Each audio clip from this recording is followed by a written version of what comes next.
Assalamualaikum, Waalaikumsalam. Ingin bertanya, Rasulullah SAW memiliki kegiatan yang sangat banyak dengan memiliki ujian yang sangat berat juga. Beliau berdakwah, mengajar ilmu agama, bekerja mencari nafkah, memimpin umat Islam, mengatur negara, mendidik, dan bermain bersama anak-anaknya, menghabiskan waktu bersama istri-istrinya dan anak-anaknya yang banyak. Serta rutin bangun malam, salat malam, dengan rutin berpuasa dan masih juga belajar bersama malaikat Jibril. Sedangkan saya kegiatannya mencari nafkah saja. Untuk salat subuh berjamaah dengan menuntut ilmu saja masih butuh perjuangan yang tidak sedikit.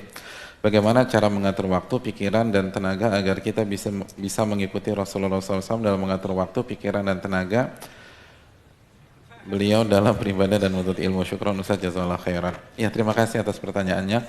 Hadirin, yang terpenting yang pertama keberkahan waktu. Itu yang sebelum kita memanage waktu, minta keberkahan waktu.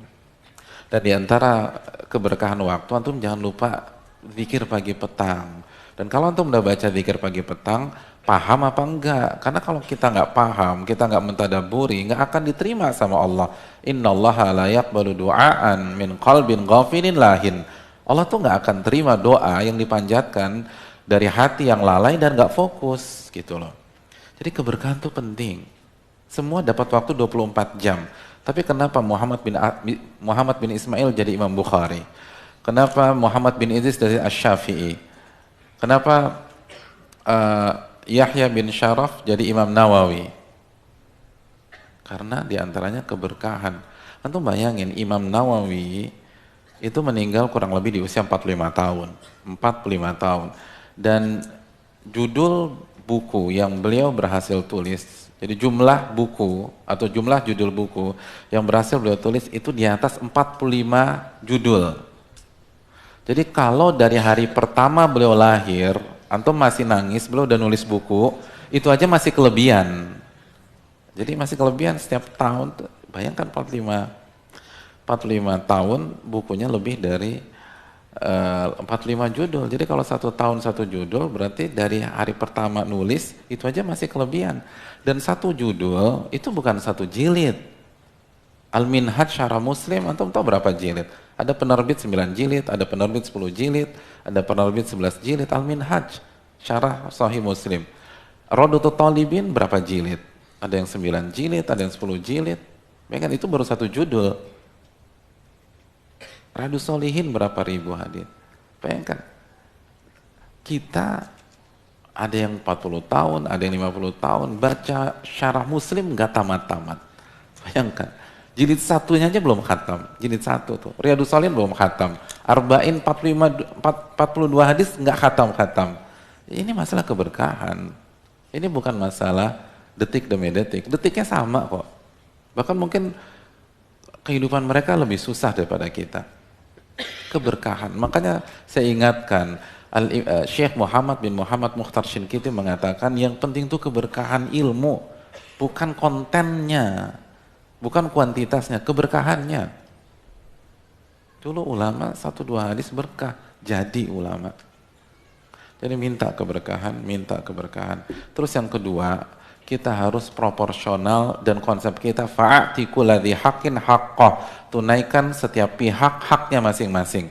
Jadi kalau sampai hak istri nggak dapat gara-gara kebanyakan cari nafkah berarti udah overdosis, terus dikurangin. Ya overdosis aja nggak dapat, gimana dikurangin? Lagi-lagi antum yakin dengan keberkahan apa enggak? Untuk bisa berkah, antum harus kerjakan semua kewajiban. Untuk mengerjakan semua kewajiban, antum harus menunaikan hak seluruh pihak.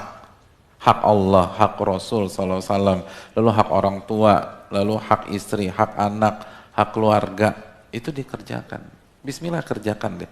Nanti Allah akan kasih pintu-pintu yang kita nggak duga. Dan jangan terlalu banyak mikir. Wa man yattaqillah yaj'al lahu makhraja wa yarzuqhu min haitsu la yahtasib. Atau kan udah hafal At-Thalaq ayat 2 dan 3. Barang siapa yang bertakwa kepada Allah, Allah akan berikan jalan keluar dan rizki dari mana? Dari arah yang tidak disangka-sangka, atau bahasanya dari arah yang tidak dipikirkan sebelumnya. Gitu kan. Jadi jangan kebanyakan mikir. Karena rizki antum dari arah yang tidak antum pikirkan. Berarti kalau rizki antum dari arah yang tidak antum pikirkan, lalu hidup antum kebanyakan mikir, cocok nggak? Nggak cocok. Kan dari arah yang nggak antum pikirkan, tetap juga dipikirin. Ya sia-sia tuh pikiran. Sia-sia. Jadi mending nggak usah kebanyakan mikir. Mikir boleh, tapi jangan kebanyakan. Dengan banyakin zikir, banyakin ibadah, dan tunaikan hak setiap pihak. Misalnya ada orang sibuk kerja, akhirnya nggak punya waktu untuk ngaji. Itu udah nggak akan berkah tuh, nggak akan berkah. Karena hak Allahnya nggak dikasih.